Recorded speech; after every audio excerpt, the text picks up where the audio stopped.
I have now 3:30 Strasbourg time, so I think we can start, and I right away give the floor to Secretary General of the Assembly, Wojciech Sawicki, please. Thank you very much, Maria. I would like very warm to welcome everyone who is present at this online conversation on this very, very special day of the Council of Europe. This is 5th of May, Europe Day. This is a day when 70 years ago, the Statute of the Council of Europe was signed in London by, at that time, 10 countries. So this is anniversary of the Council of Europe, 70 years of work, of different achievements in the field of human rights, democracy, and rule of law. I'm very glad to welcome all of you on this special day for the Council of Europe.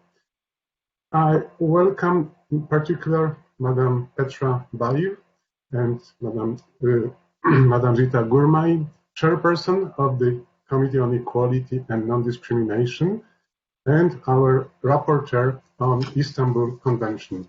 Welcome to both of you. It's thanks to your initiative that we can proceed with this online conversation. I also welcome very warmly our panelists, experts invited to take part in this conversation, parliamentarians, and all those who follow us, either directly or via Facebook. Thank you very much for being with us and following this conversation. You will all know that the timing of this discussion cannot be more appropriate and necessary. Unfortunately, I will say necessary, as violence against women, including domestic violence, has increased, not just during the lockdown and confinement measures taken to contain the spread of the virus. We continue to hear and read about shocking cases every time we log into the news. This news comes every day. And we think that more spotlight has to be given to this really dramatic situation. And urgent and adequate measures have to be taken by national authorities, including also parliaments, and parliamentarians' role is really important in this field as well, in order to prevent violence, protect victims, but also prosecute perpetrators. The guidance in this field exists. We know all that. This is our Council of Europe's Convention on Preventing and Combating Violence against Women and Domestic Violence, well-known Istanbul Convention. The text exists. It's a kind of they call it gold standard, which provides a catalogue of steps to be taken. On the parliamentary side, we have also useful handbook for parliamentarians, which is kind of a tool, unique tool, you may say, for all parliamentarians at national level to identify actions, priority actions to be taken. So solutions exist, are there. The Istanbul Convention is there. What we need is action. Specifically now in that what we are confronted with during epidemic, during pandemic time. I'm very glad that we have excellent panel who will give us guidance, who will share experience with all of us during this online conversation. And I very much count on interesting and useful discussion ahead of us. Thank you again to everyone for joining this conversation. Great thanks to all of you, to those who will participate actively, but also to all those who follow. It's important to have all of you with us. And I now pass the floor to my colleague Maria Ruotanen, who is Director of Committees in the Parliamentary Assembly Secretariat, who will moderate the conversation. Maria, over to you. Thank you very much, Wojciech, for these opening remarks. And I think we couldn't agree more with you that we actually have all the guidance is there and the solutions are there, but now we need action. So we will be now discussing the next 55 minutes the action that we could be taking indeed in this regard. And it's now my pleasure to call on to the first panelist, who is Zita Gurmai, who is a member of the Parliamentary Assembly, and who, importantly here, is the rapporteur on the Istanbul Convention, to use the short name for this Council of Europe Convention. Now, Zita, as the global coronavirus pandemic is really ravaging Europe and actually the whole world, lockdown and confinement measures that are designed to contain the virus are actually at the same time, they have led, unfortunately, to increase of violence against women and domestic violence. Now, as a rapporteur on the implementation of this Council of Europe Istanbul Convention, how do you see the role of parliaments and the parliamentarians at the national level in tackling this one of the very most serious violations of human rights? What can we do to take action now, Zita?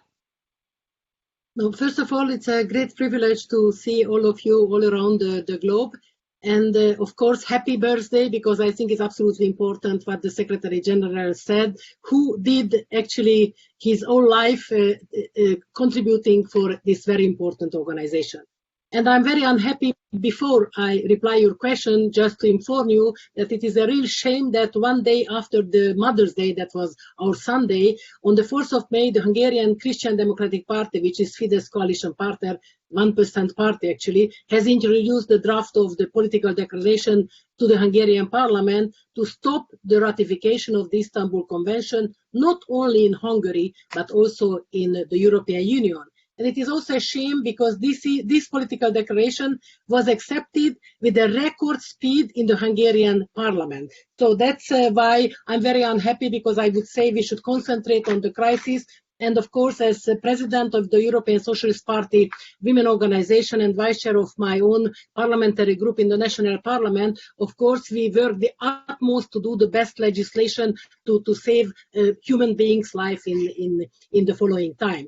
But of course, first of all, I really would like to draw your attention to the importance of taking a gendered approach when analyzing the impact of the pandemic and designing a recovery measure. And I'm very, very happy to tell you that 1st of May, we had the Labor Day, and actually we have been in a panel with Commissioner Helena Dalli, in which both of us underline the importance that 70% of women who are ahead, who are the front line, because they are in the social care, they are in the health system. So we really need to do the utmost that we can do for them. And of course, not only are women at the front of the crisis of the health sector, they are also the ones that are at a lower end of the salary scale, and the ones that bear the main burden of carrying the children and household activities. Further, we rarely, if at all, see women taking center stage in decision-making processes. Lockdown measures have once more brought to light the plague of our society, violence against women. The increase of domestic violence acts has turned home from a safe place to a dangerous, isolated trap for women victims of violence. And I can tell you, we have twice as much phone calls for urgency since we started the crisis. And of course, I also have to mention, confined with the perpetrators, they have few or almost no possibility to seek help. Of course, I have some good examples from Spain, from Portugal, from France. Then hotels offered rooms, and I'm super proud of these prime ministers who took a lead to understand that violence against women is a crime, especially now. National governments and parliaments should raise awareness about the risk of domestic violence. Parliamentarians should urge government to ensure support services, including telephone helpline and shelters, are in place, and communicate with their constituencies and service providers about their availability. And of course, it is the responsibility of us parliamentarians to hold the government accountable and guarantee access to such services, including in times of crisis, such as the pandemic crisis. Of course, us parliamentarians should also advocate to step up support to organizations in the front line of helping victims of gender-based violence and allocate the necessary funding. It is equally important for women not only to take their place at the decision-making table, but be part of the leadership of the decision-making bodies to ensure all policies, measures, and legislation are gender responsive. I wrote a letter with Irache Garcia from the European Parliament, the Socialist group leader, and with Sergei Stanishev, and with our FAM coordinator, Ursula von der Leyen, to make it clear that they should put a special eye on women during the crisis. And of course, I would say they have both the right and duty to ensure that government bodies set up to design response measures are gender balanced and subject to parliamentary scrutiny as well. Of course, they should scrutinize and also oversee all actions taken by the government to make sure it pays due attention to the pandemic within the pandemic, violence against women, and of course for countries which has ratified the Istanbul Convention. And I'm super delighted that 2 countries outside of Europe joined. So I would say really chapeau for them. So it means that if the political will there, if the intention is there, then people comes to show how important to secure women's life. And of course, we need to make sure all measures are grounded on the standards and requirements of the convention, and that sufficient resources are allocated. Of course, recently published a handbook for parliamentarians on the Istanbul Convention, and of course my question is why parliaments cannot help us parliamentarians to do the proper translation, because I would say that this is a common interest to secure women's life, especially during the crisis as well. And of course, I'm really very proud of the team of Peace Equality of the Secretariat, because I would say that they really do the utmost to do the awareness raising campaign, but that's fantastic what they do. But I think it would be also important that national parliament should take a serious part to do the promotion to secure women's rights. The Istanbul Convention is a golden standard, I would say. And as we talk about anniversary, I think this is really something, one of the greatest and biggest achievements that the Council of Europe made it. But of course, we could never do it with strong support of feminist men and of course, all those leaders who believe that women's rights are human rights. So I'm really, really happy, but I know that 5 minutes is 5 minutes. That's what I learned. So thank you very much. So let's give chance for my other great sisters and brother. Thank you. Thank you very much, Zita, for this very, very powerful intervention. And you as a parliamentarian, indeed, you are very well placed to make this statement because you know what are the needs at the national parliamentary level as well. And that leads me nicely to the second panelist we have, and it's my great pleasure to introduce Ambassador Nordström, who is Ambassador, Permanent Representative of Finland to the Council of Europe, and in this context, very importantly, she is the President of the State Committee of the Parties of the Istanbul Convention. She is a very important figure in looking into the governmental side of the Istanbul Convention implementation. So, Ambassador, what can governments, and more specifically the state parties, do to make sure that the lockdown measures don't worsen the situation of women victims of violence? Thank you, Maria, and thank you for the invitation to participate in this event. It's an honor. Very happy to be here and see all of you. I have 4 thoughts or points that I'd like to share with you this afternoon. First, although we are speaking specifically about the Istanbul Convention, I'd like to start with a thought which is much more generic. And that is to say that everything that guarantees the realization of human rights and the rule of law during a crisis also benefits victims of violence, women, all victims of violence. When our societies function democratically, when courts are independent, when there is legitimacy in society, that in itself is for the good of women. So not only is the Istanbul Convention important, but all human rights work is. And here in the context of the Council of Europe, everything really based on the European Convention of Human Rights and on to all the work that we do here including, for instance, that related to corruption, very important in times of crisis. Unfortunately, the reverse scenario is already the case in some countries. We can see how the COVID-19 crisis is being misused to undermine the basics of human rights. And that does not benefit women, it doesn't benefit anybody. Just as an example, curtailed press freedom or media freedom is a good point. How can we possibly get attention to violence against women if there is a risk for a reporting journalist of being punished on the basis of laws against spreading false information about the pandemic? Secondly, and now I'm actually coming to answering the question that you really asked me, there are many positive things that the parties to the Istanbul Convention can do, and much is already being done. The Council of Europe Secretariat just a few weeks ago asked all member states to describe what mitigating measures they have taken to prevent more violence against women during the pandemic, but also on measures related, for instance, to sexual and reproductive health and rights, on women's role in unpaid care work, etc.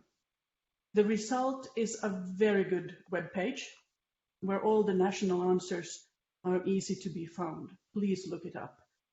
Great kudos to the Istanbul Secretariat and that of the Council of Europe Gender Equality Commission for doing such very solid work on putting this questionnaire together. The answers, unfortunately, are also a testament to our underlying assumption here today, which is that there is indeed an increase in violence. Now, thirdly, to answer your question, the state parties to the Istanbul Convention have recently, just a couple of weeks ago, adopted its first ever declaration, now, of course, on the implementation of the Convention during the COVID crisis. Essentially, this declaration welcomes the approach of those states which are looking for innovative ways of adapting their institutional responses to violence. And we're really happy that we managed to do this declaration. It has an annex, and this annex is there to provide some practical examples to member states of actions that they could take during the pandemic. It's on integrated policies, on prevention, on protection, and on prosecution. I don't want to go through it all. There's too much, many really wonderful examples of good actions there. But let me just mention a few examples that have caught my eye personally. Under the need to have gender-sensitive and comprehensive and well-coordinated policies, the annex raises the issue of financial resources. It asks states parties to consider whether their financial and human resources allocated to service provision really continue to be appropriate in the current situation. And on preventive measure, the annex raises not only the awareness raising and training of professionals, but also, for instance, the advertising of existing perpetrator programs where violent men can seek assistance through helplines and other means. And I find this an important point on the role of men, but also on the need generally of help and guidance for everyone. And on the third heading there, on prevention, the text makes reference to providing enough information to victims of violence who are in self-isolation, but also on there being telephone helplines and other specialist support services available. And finally, in terms of prosecution, the fourth topic, there is advice on reporting of crimes, for instance, by new online means, but there's also text there and advice to member states on the need for immediate response, even when court activities have slowed down, and of course, always, in any circumstance, for the need for barring and restraining and protection orders. And finally, my fourth point is really that I think we're in a situation now where we need to learn for the future. even in the midst of this crisis, while countries are thinking and governments are thinking of what measures to take, we all, regardless of our function, we need to be asking the question, what is it that we can write down now, take note of, in order to later have a discussion about what can we do better next time. And of course, we know that apart from the tremendous human suffering that is going to be there, the economic consequences of all of this is such, or are such, that it's not very difficult to predict that also work against violence against women and domestic violence is going to be hurt. So the more attention we get to the topic, now that it's tangible, now that it's somehow there, it can be seen, the better. And of course, we as governments need to continue working on getting more member states joining the Istanbul Convention. And indeed, it's wonderful news that Tunisia and Kazakhstan have joined, but much work remains to be done, including on EU accession to the Istanbul Convention. Thank you very much. Thank you very much, Nina, for these very practical examples that you gave, and also the reference that you made to the very recent publications by the Istanbul Convention Committee of the Parties. Very, very useful. And also thank you for linking up the different resources the Council of Europe has in this regard, not just the Istanbul Convention. It now gives me a great pleasure to introduce Julien Pellaux, who is joining us from New York headquarters. Julien is heading the office of the UN Women Executive Director. And actually, I cannot resist saying that many of you have referred to the Istanbul Convention as gold example. And I think it might be actually Julien who is more or less at the origin of this nice label that we are very, very proud to use everywhere when we talk about Istanbul Convention. So Julien, my question to you is, what is the impact of the COVID pandemics on women as regards what is frequently referred to as pandemic on its own, violence against women?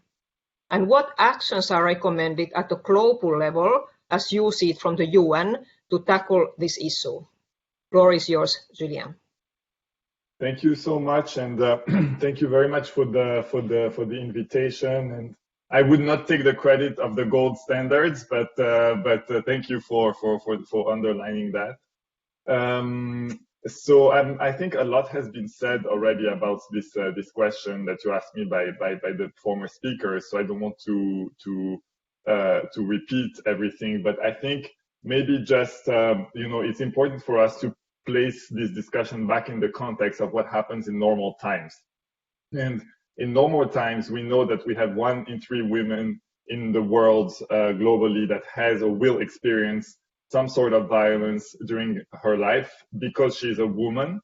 And that is what happens in normal time. We also know in normal time that there are 243 million women between the age of 15 and 49, so reproductive years, that are subjected by violence against women by an intimate partner.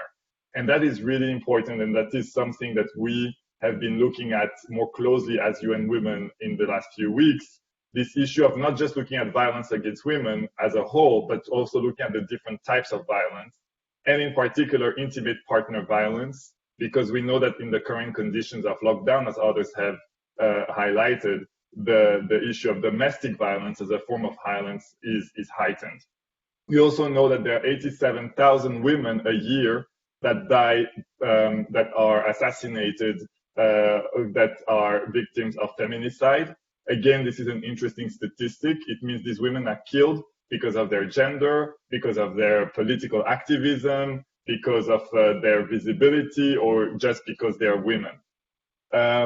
And we also know that women face particular challenges in public spaces, going from bullying to sexual harassment to, of course, all sorts of violence, including killings.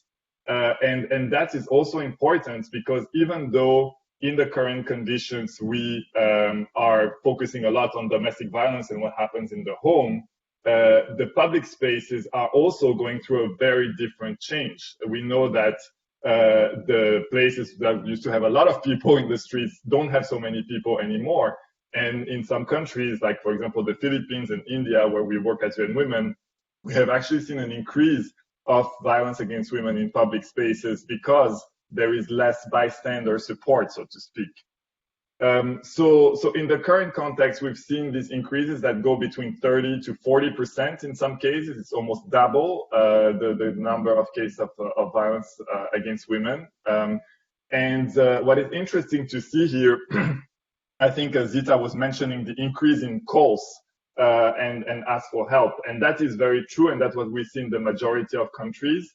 But we also see actually a decrease in calls in some countries. Like, for example, in Italy, we have seen that there has been a 55% decrease in calls in some states because women are in lockdown conditions. They are stuck with their abuser, and it's more difficult for them to cry for help. We have also seen increases in cyber violence. 1 in 10 women will experience cyber harassment in her life. So these are new forms of violence that we're still trying to look at and find appropriate solutions. But that is another very big challenge. So what can we do? What can be done? I think a lot of solutions have already been mentioned, so I don't need to repeat. But the point is that there is a pressure on essential services now because of the special condition that we're in, the issue of restricted movements, the fact that the social distancing measures, and therefore the usual responses to violence against women need to adapt. And I couldn't agree more with what the Secretary General said about the need that we have the tools. We know what can be done. It's in the Istanbul Convention, it's in the gold standard, and it's in many, many other documents. But we need to think about how do these services, prevention efforts, impunity, not allowing impunity, how do those judicial support, how do they work in the particular condition, in those particular conditions? So we've heard about new accommodations, and that's really good. One thing, for example, that we have also heard is, I believe in Italy, the perpetrator has to leave the home. So that was it sounds so self-evident, but it's often the woman who leaves the home, the victim, the survivor. And actually, we are calling for the perpetrator or the alleged perpetrator to be the one leaving the home. The use of online and mobile technology. We know, for example, in the UK, there is an app which is disguised as another app. So the woman can use the app to call for help or to explain what she's going through without her abuser, even if he looks into her phone, knowing that she has been calling for help. We have heard in France and Spain about pharmacies and the use of pharmacies and other essential places, grocery stores, with special codes to cry for help. We have heard, again in the UK, about postal workers and delivery drivers being trained to look for signs of abuse and finding ways to report that in a responsible manner. And we have heard also about ways to address the justice system. This is something that we are not paying enough attention to, but the fact that, for example, the courts cannot meet is having a real impact on a lot of women who have their cases pending in court. So, for example, in Argentina, all protection orders were automatically extended by 60 days. And that is a good practice that should be repeated in other countries. Also, we want to, like in Colombia, they have systems for virtual court cases. That is another good example. So these are all really innovative ideas and new ways of addressing the issue, which we think are very promising. We hope that this, as others have stated, we hope that this situation that we're living now will also open the eyes of the public on the fact that this happens every day. And it's not just a situation that is heightened by COVID-19, it's something that happens every day. And therefore, we hope that some of the systems that we put in place now, because we are in emergency mode, can remain. And in particular, I want to emphasize, and that will be my last point because I know I'm out of time, I want to emphasize the issue of resources. We're seeing huge stimulus packages put forward, and it's really important that these go to the economy and preserving people's jobs, etc. Let's not forget within these packages to also make provisions for essential services to address violence against women to be made essential, to be resourced, for women's organizations to be resourced to be able to provide the services. Often they're the ones doing the work. And for data also, for resources for data to be collected so that we can learn from this situation and, as a colleague was saying earlier, build back better and make sure it doesn't happen again. Thank you so much. Thank you very much, Julien, for giving these global examples as well for all of us to consider. Thank you also mentioning the bullying and also the cyber violence, because I think it's something that we haven't really maybe paid a lot of attention to. And this makes me also think of and recall the hashtag initiative that was started by our former president of the Assembly, Lilian Mori-Pasquier.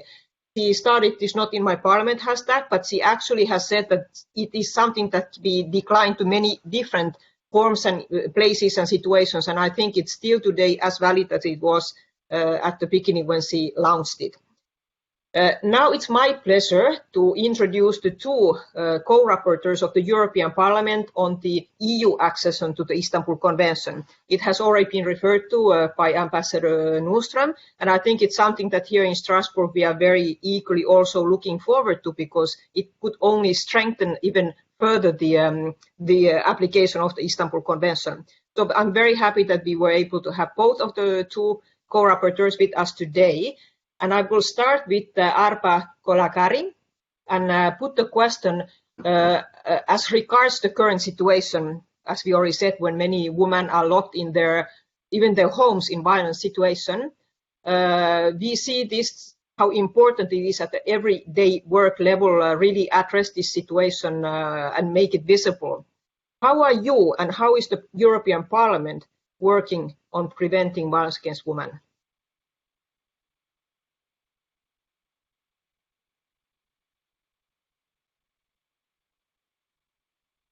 Your microphone is not on. Can you manipulate?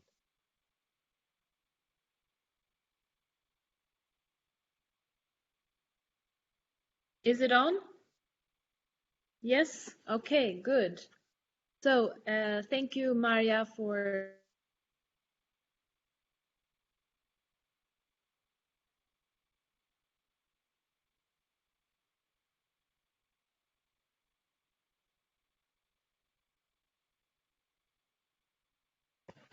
Can you hear me?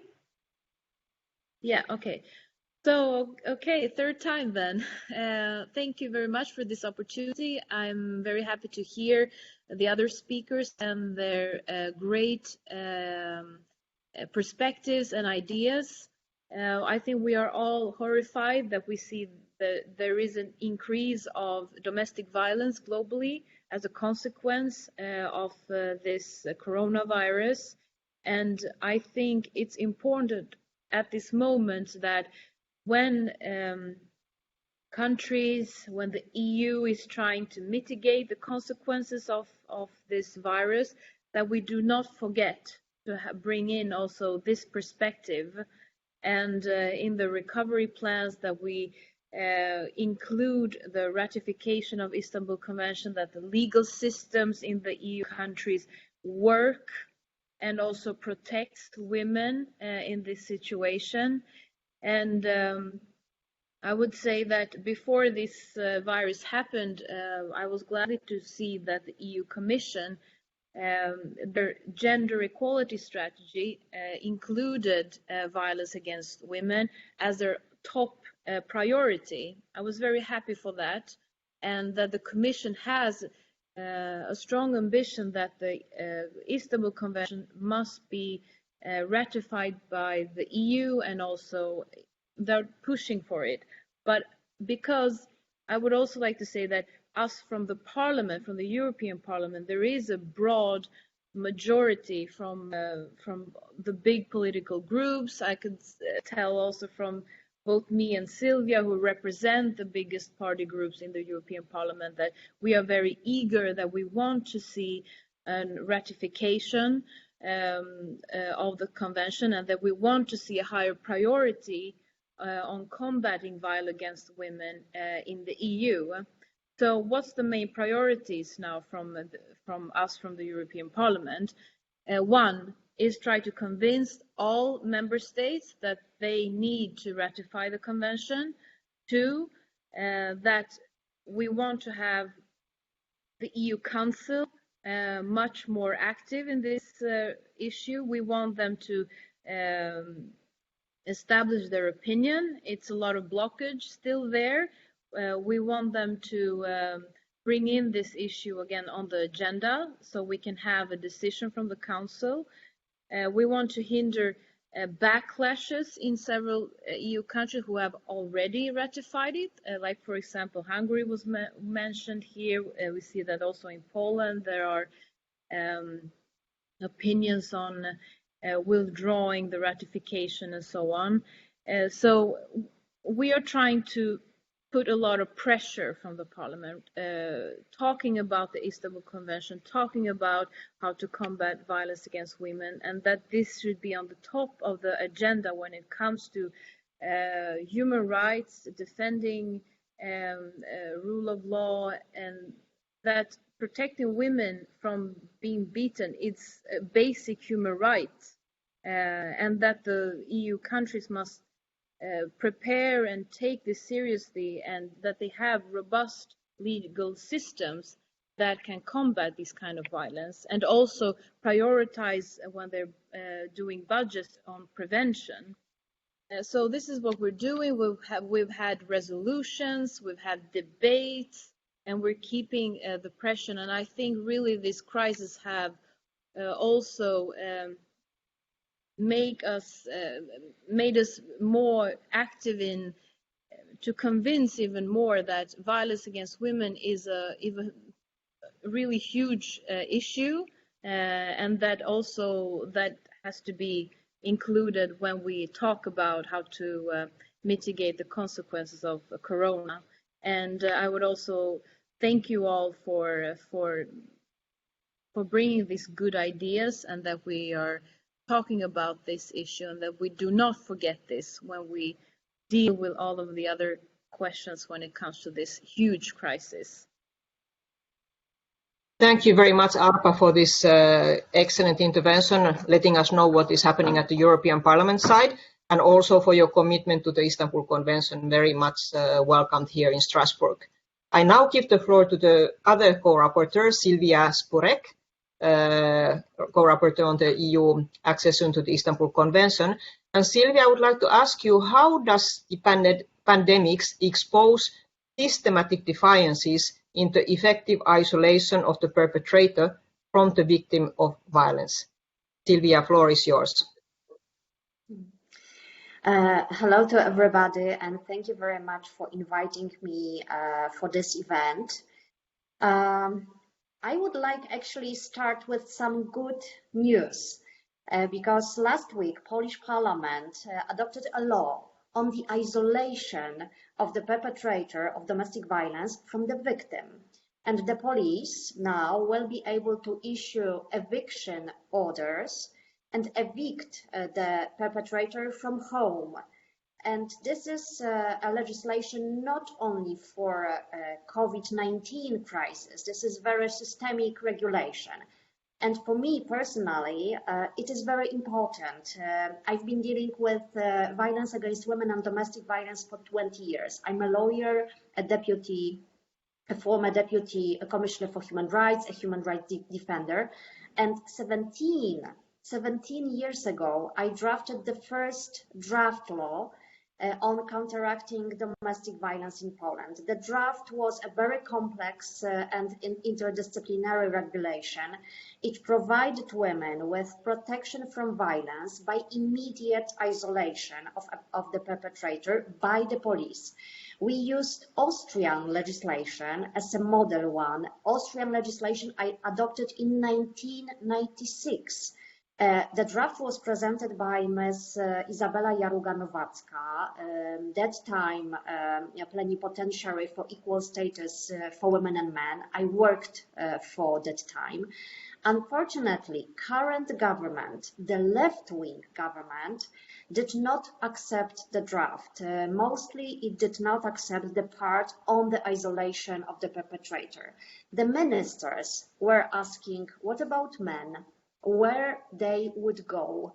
They were saying, we cannot violate the human rights of perpetrators, that is property rights, and they did not understand it is about saving lives.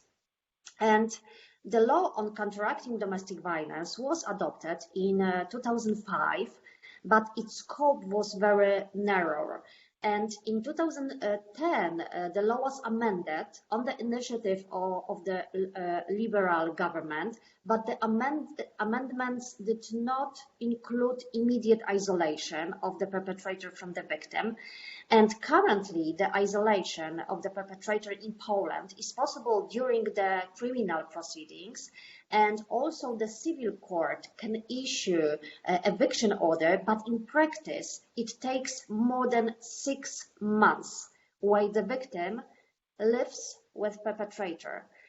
And the law adopted last week will now be discussed in the Senate, so the higher house of the parliament, and after that will be signed by the president. And it is very surprising that the law was not adopted by the left-wing government, was not adopted by the liberal government. It was adopted by the right-wing government, PIS, the Law and Justice Party government, that violates human rights, democracy, rule of law.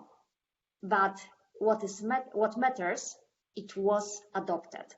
And we all know how the isolation of the perpetrator is important. The legislation on counteracting domestic violence, which is violence against women, must be complex and interdisciplinary.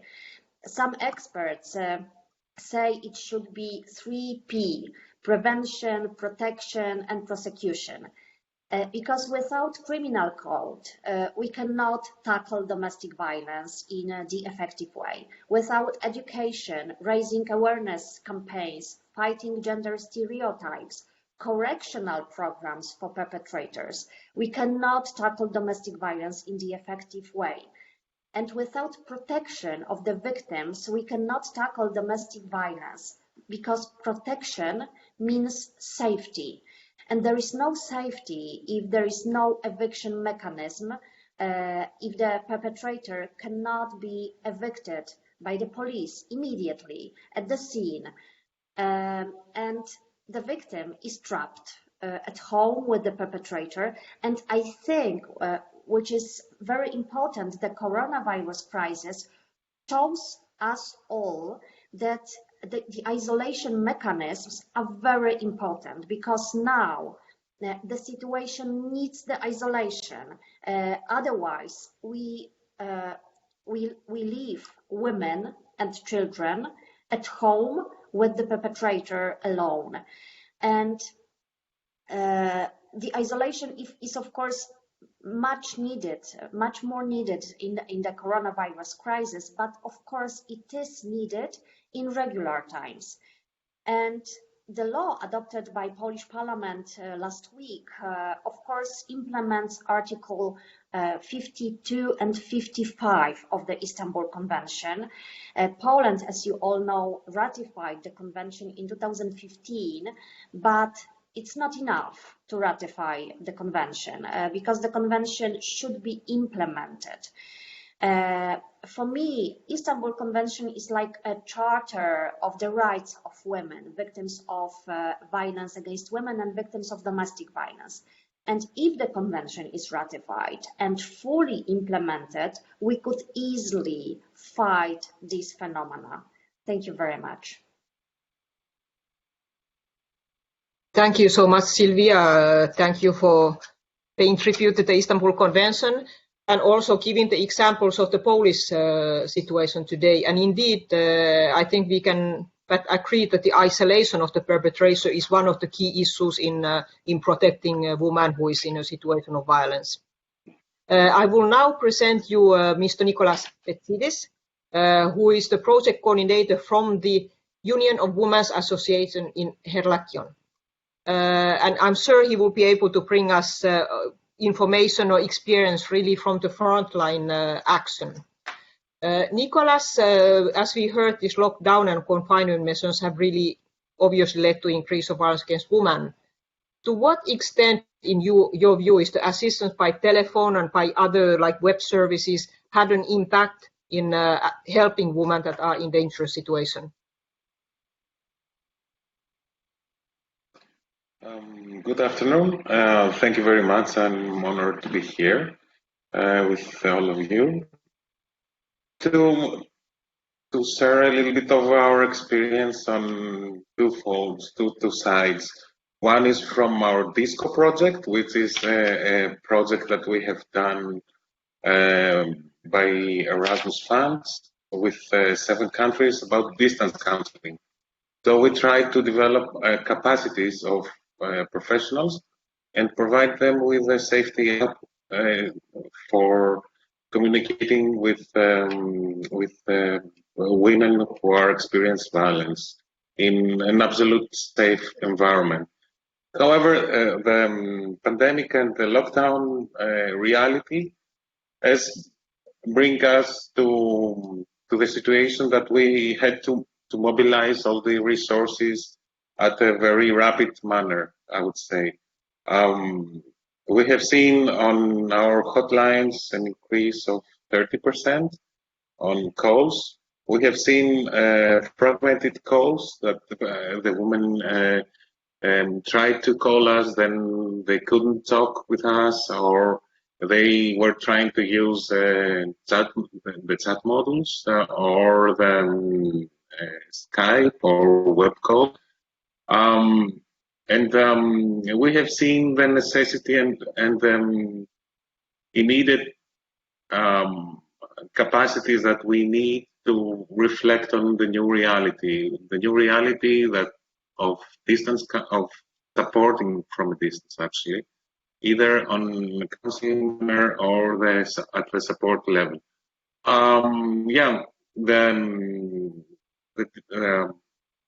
We had to work with technology all these days of the lockdown.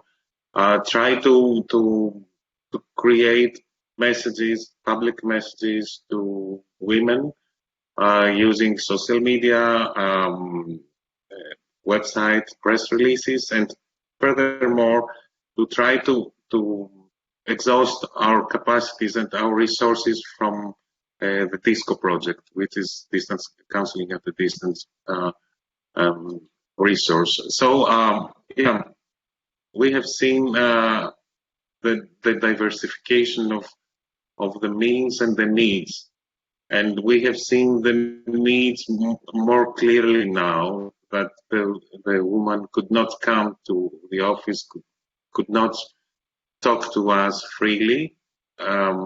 She was trying to talk from the pharmacy or the supermarket, or from a point of time that she would be able to talk within the house. Also, we tried to organize some steps, and we disseminated them to the local media on how a woman could support herself or could protect herself during the days of the lockdown, and how to try to find support while she is outside from home, going to the supermarket or the pharmacy, or just go for a walk around the house. So we have seen that each and every need, namely the telephone, or the web communication, or the chat, or the web call, had a different outcome and a different impact. And we have seen that, and we try to analyze it more and try to develop the capacities of our professionals in a better way, so to be more efficient at a certain time available that is the communication, and it's going to be fragmented. So we have to be responsive on this new reality, which is a new reality. We don't have the availability of talking. We don't have the capacity to organize an appointment or to ask other entities to support. And we have learned quite a lot of how we can use technology to meet the needs that are on the field. And this is something that we're going to on with our partners in England, Cyprus, Estonia, Austria, Spain, and in Greece through this DISCO project. The DISCO project was like the baseline and the primitive learning step. We had to capitalize upon during these days, and then we step forward and to bridge this gap, either to our capacities or to our responsiveness to the need and the seek for help that is over there. So yes, we have seen the phenomenon of domestic violence at a different side, under the side of, and I feel that it makes us to see an opportunity on making a better use of the means available. Means available means Skype, means web calls, means static modules, means the hotline use, on how we can be more responsive, more helpful, more new. And yeah, it's something that we have to work upon, and of course use the technology more to make it more friendly, either for the professionals or for the women that are outside. I wouldn't like to speak more for now. Thank you very much. Thank you very much, Nicola, for these very, very practical examples that you shared with us. Very interesting to hear, and I'm sure also useful for others to try whether it's applicable in their home countries. I now come to the last panelist, Hilary Marconi, who is the senior researcher of the Human Rights Division at the Human Rights Watch. And of course, some human rights work, and you, Hilary, personally have been doing a lot of important work in reporting on the human rights issues of many discriminated groups, and especially also on women. So my question to you, Hilary, is what have we learned from the governments and civil society's responses to violence against women during this COVID-19 period? And what are the advices or ways that we could help action and strategy in the future to prevent violence against women? Thank you. Thank you so much for having me. And I know a lot has already been said by my esteemed colleagues and experts here, so I will try very hard not to repeat and to keep it relatively short.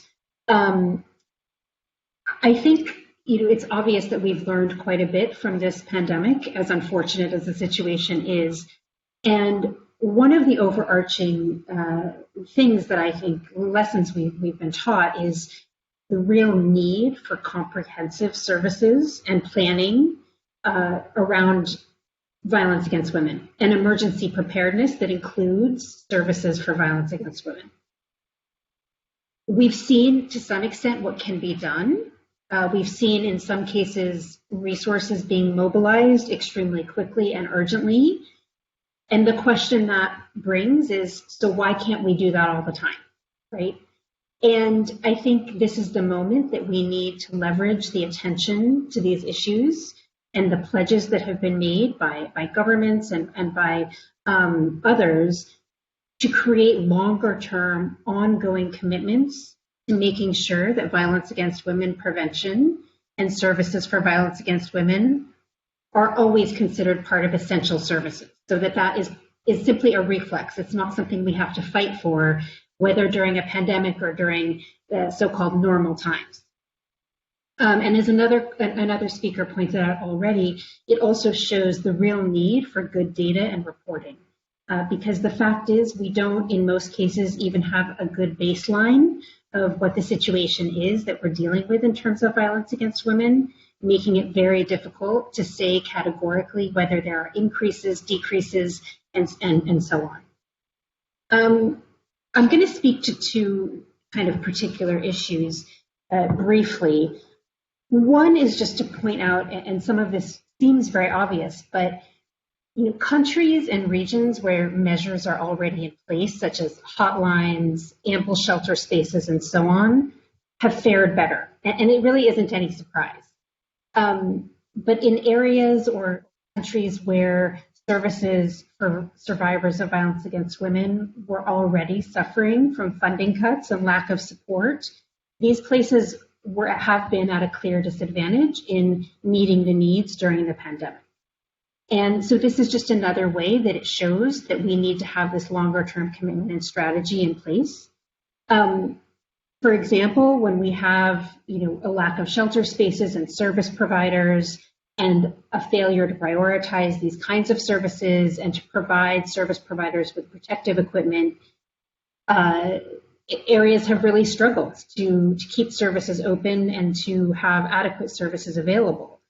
And although there have been some good alternatives put in place, for example, things like hotel rooms and alternative accommodation, ideally this should be part of an emergency action plan that's devised ahead of time, not least because we really want to make sure that these spaces have the security measures that are needed for shelters. And it's very difficult to do that in an extremely rapid time frame. The same with schemes such as reporting through pharmacies or grocery stores. This really requires that others be trained, so that pharmacists or grocery clerks are trained in how to respond. And we've spoken to some people who have said, for example, they work in a pharmacy and these measures were announced by the government, but they themselves really weren't aware of what to do. So again, if we can make this part of a broader plan to really address emergency response, that would be ideal and something that would allow us to be prepared before another crisis hits. And then finally, just on the point about use of technology, we've seen how technology has been such an important part of the response during the pandemic. And it can really be an inflection point where some services move to being more remote and ensuring that we can offer services when we have to from a remote perspective. At the same time, there has to be attention to the risks of technology and using remote services and how to mitigate these risks, both for survivors and for service providers. And so we would really like to see more awareness raising about good practices to provide guidance, for example, on websites, on how to use apps, how to create apps safely, so that survivors aren't putting themselves at greater risk, as well as for service providers and how to provide services remotely. We also have to think about who has access to technology and who doesn't. And unfortunately, some of the vulnerable groups, such as older women, women or girls in marginalized communities, displaced women and girls, and so on, may not have access. And so how do we mitigate that when they can't drop into a center? And again, this needs to be part of a comprehensive and rapid overarching response. So once someone does reach out via technology, then what? Are they going to get a quick response that's going to get them somewhere safe? So I think, the overarching lesson is that this is a moment where we can really leverage the investment that's been made in some of these services and technology and the commitments that governments are making. And we want to make sure that that's then carried forward in a positive way. Thank you. Thank you so much, Hilary. That was really interesting what you shared with us. I now have very little time left, but I would like to give the floor to all of you in the order I started. And if you can give just each one takeaway that you take from this discussion, and we will then conclude.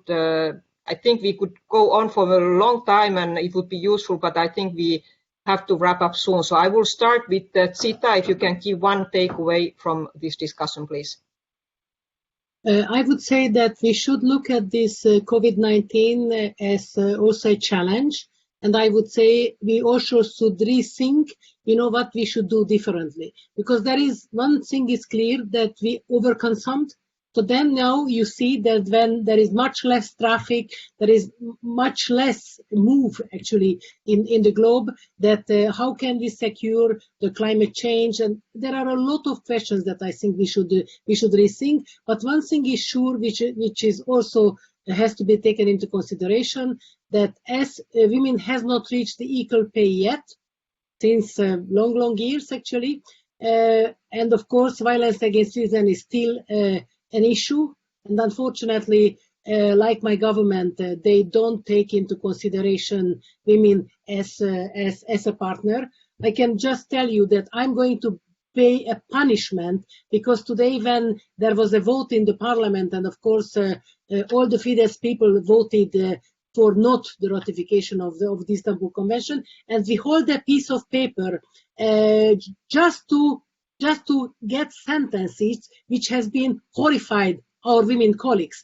So we are going to be punished for that. So I would say it's also important to respect women all around the world and to have a better cooperation. So I would say that we need to continue this discussion. I'm super happy that the co-rapporteurs of the European Parliament, as a former member of European Parliament, you are here. We have a very good basis. I worked 1.5 years with this lovely team of pace equality. So let's continue the fight together, because if you don't fight, you don't count. And I count on women and men.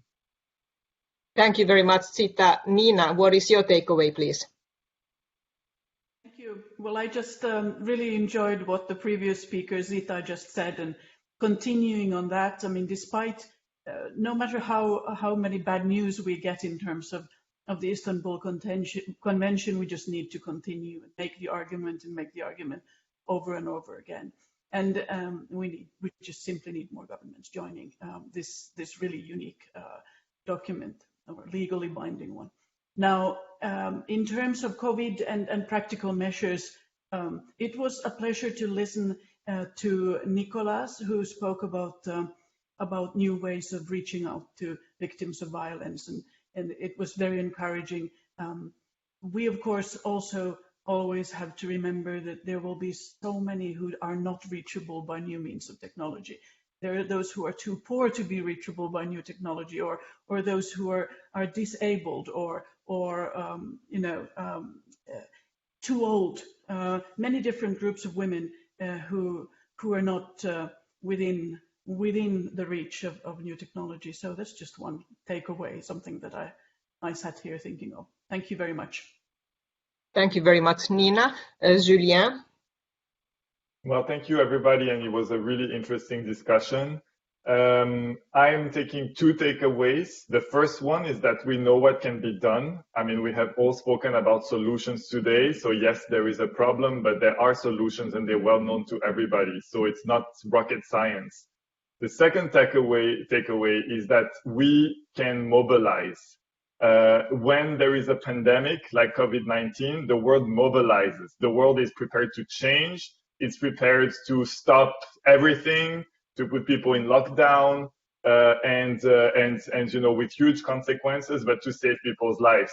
Why is the world not mobilizing to save the lives of women who are victims of violence? That's the question that we should be asking ourselves. We say it's a shadow pandemic. It's one that happens in the shadows, but hopefully with this situation, it's coming out of the shadows, and the world can mobilize in the same way that it does for COVID-19, to respond to COVID-19, to respond to this other pandemic. And this year, just to finish on that, was supposed to be a big year for gender equality. It was the 25th anniversary of the Beijing Platform for Action, 20th anniversary of UN Security Council 1325. And of course, our plans are a little bit, postponed or have to be adjusted with the current situation. But we need to use this opportunity, these anniversaries. It's not too late, even if it's into next year, to do this mobilization and to help people commit and make and take steps. We know what can be done. So it's just a matter of action now. Thank you. Thank you, Julien. And you can be counting on us that we will be with you even if the event celebrations are postponed. That's very important to go ahead. Arba.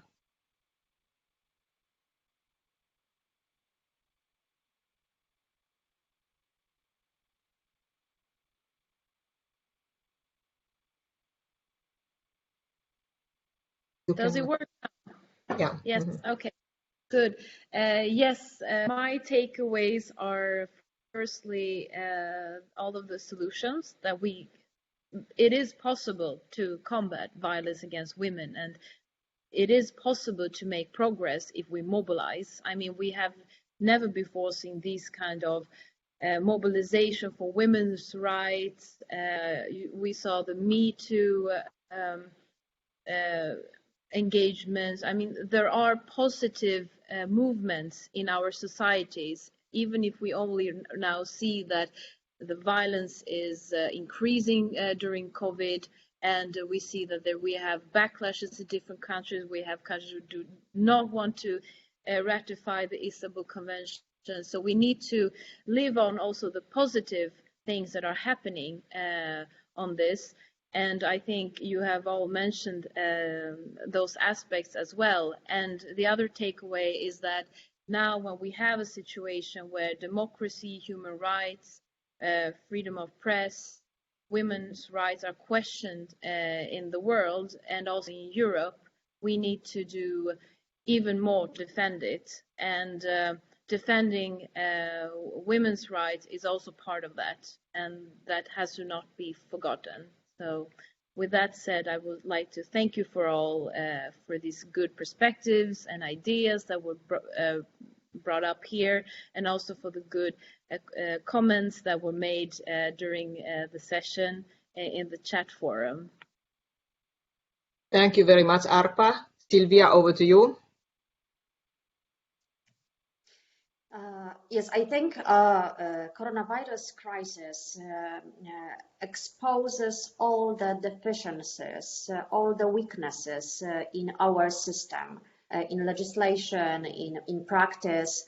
And now we know what works and what doesn't work, which is good. And I think it's very important, as Arba said, to mobilize all member states to ratify the convention, Istanbul Convention, and to make them implement the standards of the convention, but also, which is for me as a member of European Parliament important, and I've already talked about it with Ursula von der Leyen,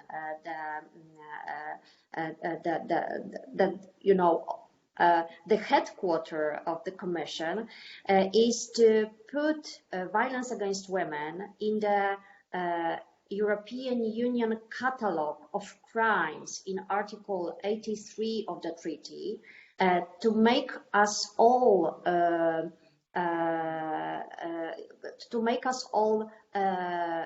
make a legislation in order to protect women against violence against women, because this way we can we can draft the law, the directives, for example, to fight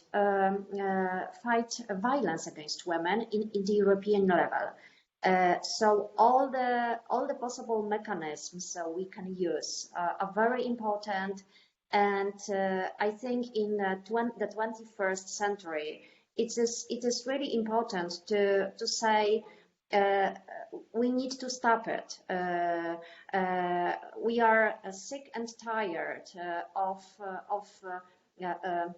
observing that there is violence against women all over the world, and a lot of women suffer from this phenomena.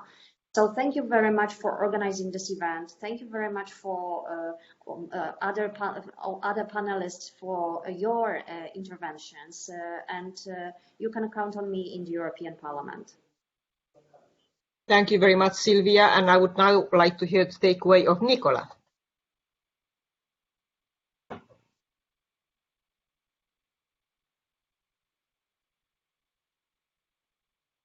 Nicolas, please.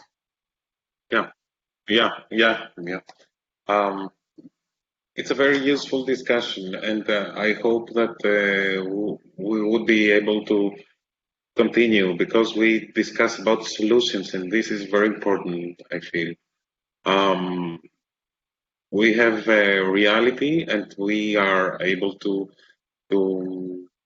talk more about the phenomenon of gender-based violence, and we discuss and we kind of collective brainstorm all over Europe and in the world about the solutions that we are capable of providing, either at the level of the field or at the level of political decision making and policy making.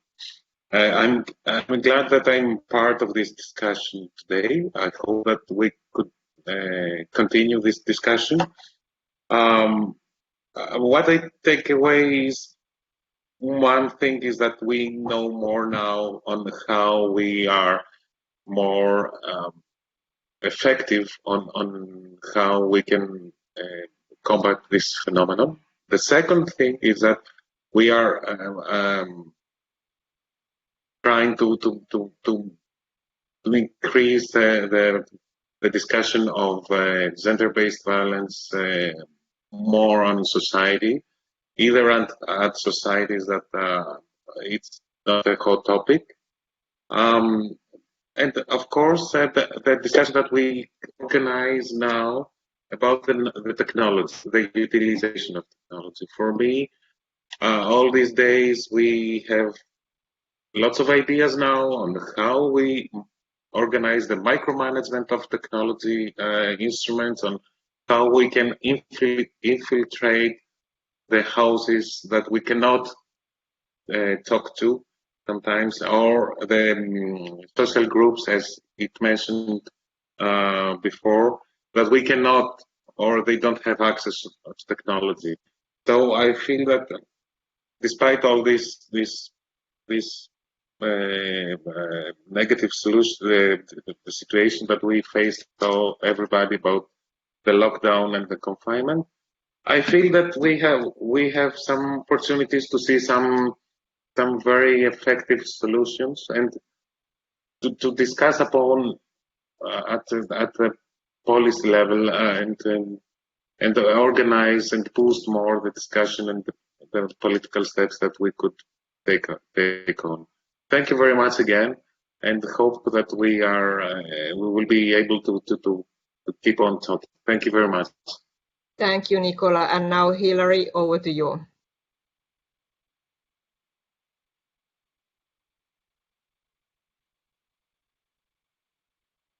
Microphone, Hilary.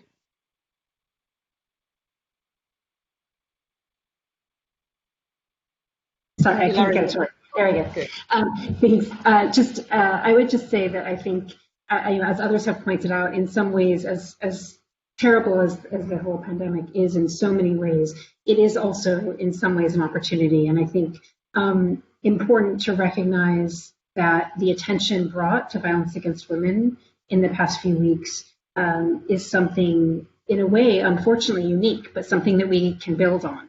And as we move forward out of this, we need to remember to be very vigilant, not just in holding governments to account for the promises and commitments they've made over time and over these past few weeks, but also in recovery planning and financial planning, and as someone noted, stimulus packages, and ensuring that all of that also has a gender lens and takes into account violence against women and girls. Thank you very much, Hilary, and thank you all. As one of my takeaways for sure is that let's take it as lessons for future. How can we, in case we are in a similar situation in the future, how can we avoid problems that we have now seen? So thank you all for sharing your input. I just wanted to let you know that we have had over 200 persons following, listening live. Also, the Facebook recording has been shared by many people. I hear some 50 persons, and there is a lot of tweeting. So the social media has been very active and listening to us. I also would like to recall that this has been recorded, so you will see the recording on the Council of Europe Assembly website soon. So if you want to listen it or share it again, that's no problem. And also the references, the tools that we have been mentioning during the discussion, they will be also put online, so you will be able to access this information documents easily very soon. So thank you very much. And this will not be the last discussion, I'm sure. We will be doing similar discussions again. And thank you especially, Zita, for leading the assembly work on the Istanbul Convention. Very important work. And of course, Petra Payer, who is listening to us, the chair of the Equality Committee. So thank you for making this happen. Thank you and have a nice afternoon. Goodbye. Thank you. Bye. Thank you, everyone.